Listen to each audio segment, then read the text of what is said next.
একটা মানুষ যেমন 10 জনের কাছ থেকে কখনোই ভালো হতে পারে না, ঠিক তেমনি একটা তরকারিও সবাই পছন্দ করবে এমন কোনো কথা নেই। কিছু মানুষের অনেকটাই প্রিয়, আবার কিছু মানুষের অনেকটাই অপ্রিয় তরকারি হচ্ছে মূলা। তো আজকে সেই মূলাই রান্না করব ছোট ছোট চিংড়ি মাছ দিয়ে। তো চিংড়ি মাছগুলোকে এরকম মথে মথে একটুখানি ভেঙে নিচ্ছি, তাহলে নাকি খেতে অনেক ভালো লাগে, আমার মা বলতো। তো আমার মায়ের মতো করে আজকে তরকারিটা রান্না করতেছি। চিকন করে হচ্ছে পেঁয়াজ কেটে দিয়েছি, স্বাদ মতো লবণ, হলুদের গুঁড়া, মরিচের গুঁড়া, ধনিয়ার গুঁড়া, আর মশলাটা একটু কম দিয়েছি, পরিমাণ মতো তেল দিয়ে দিলাম। মশলার পরিমাণটা নাকি মূলা তরকারি, লাউ তরকারি এসবের মধ্যে কম দিলে অনেক বেশি খেতে ভালো লাগে।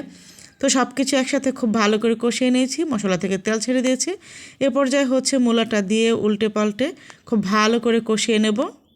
কারো কাছে এই তরকারিটা একদম নামই শুনতে পারেন, আবার কারো কাছে এই তরকারিটা স্মেল অনেক ভালো লাগে, যেরকম আমার মূলা তরকারির স্মেল আমার কাছে অনেক ভালো লাগে, মানে এটা খেতেও আমার কাছে অনেক ভালো লাগে। আর মূলা কিন্তু হজম শক্তিতে অনেক ভালো কাজ করে, মূলা সবজিটা অনেক ভালো।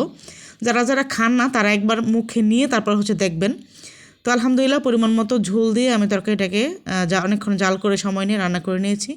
গরম ভাতের সাথে তো এই মূলা তরকারিটা আমার কাছে সবচেয়ে বেশি ভালো লাগে, আর হচ্ছে চিংড়ি মাছ দিয়ে রান্না করলে আরও বেশি ভালো লাগে। তো কে কে মূলা তরকারি ভালো লাগে অবশ্যই কমেন্টে বলবেন।